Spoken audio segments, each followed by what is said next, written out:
I felt all alone, like no one understood me.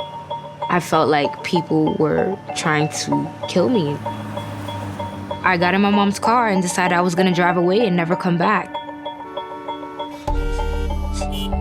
I ended up traveling for 5 days straight with no sleep.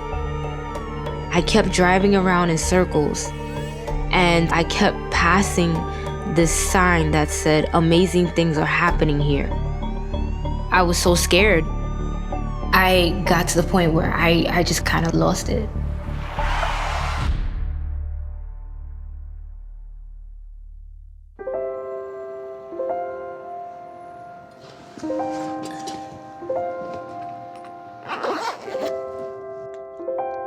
Being a schizophrenic has impacted my life. I had to take a year off from school. I haven't worked in a long time, about 2 to 3 years. I've worked as a cashier, but I'm tired of being a cashier. I want to do something that's more challenging. Today is the morning of my job interview, and kind of excited.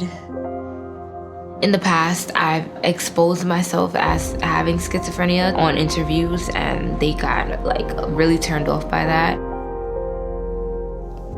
I still get stigmatized for the fact that I admit that I have a problem, that I have a mental illness. Why is it that I'm not accepted into society for that?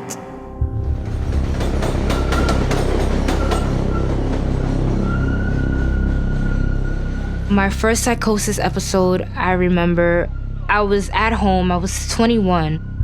I was folding clothes in my room, and all of a sudden, the voices just fell on me. I'm actually hearing voices of people I know say horrible things to me. I didn't know where they were coming from. I was terrified because I thought people were spying on me.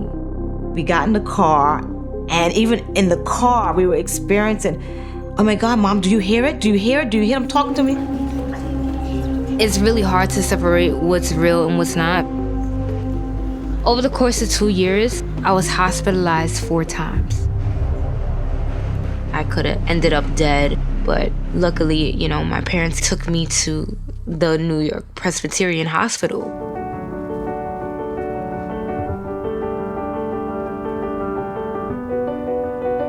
I finally found out that the sign that I kept passing, "Amazing things are happening here," was a part of the hospital. And I'm just like, that had to be destiny. Presbyterian Hospital has this program that they're linked to, and it's called the On Track program. Hi, Nan. Amazing things did happen after I got in touch with On Track. Margaret, I'm so proud of you, and your On Track team is so proud of you. You really know you're gonna make it. The On Track New York team at the New York State Psychiatric Institute is a multidisciplinary team of clinicians. We serve young people who are experiencing the first episode of psychosis.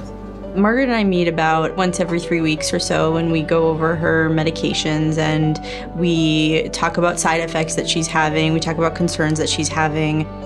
On Track is more than just therapy and here, take this medication because you have schizophrenia. No, On Track is my family.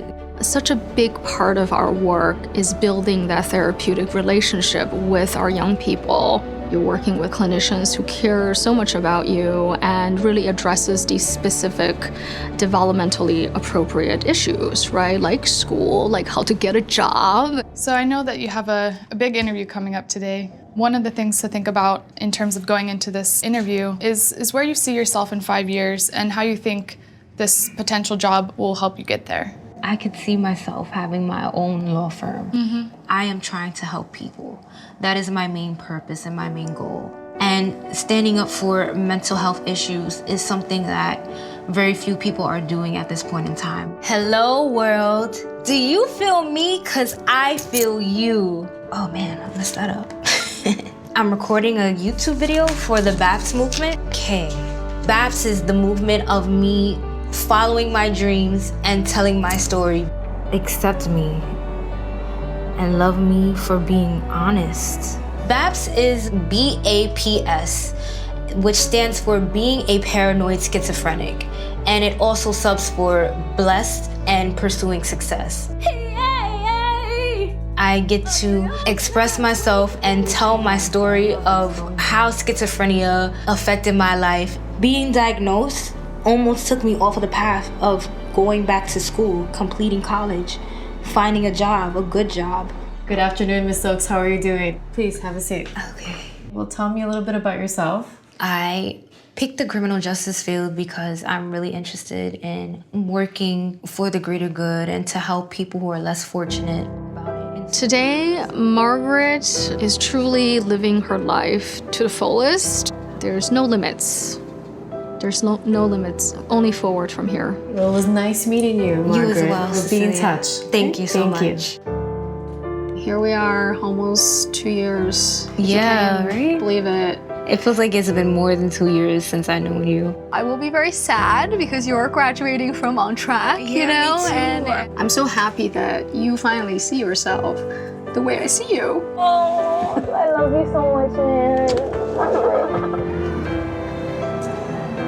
We kind of let fear take over us.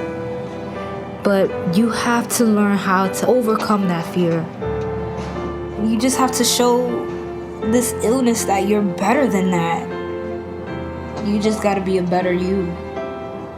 You know, I'm still blessed. I'm still here. I'm still living. I'm still breathing. That's a blessing in itself.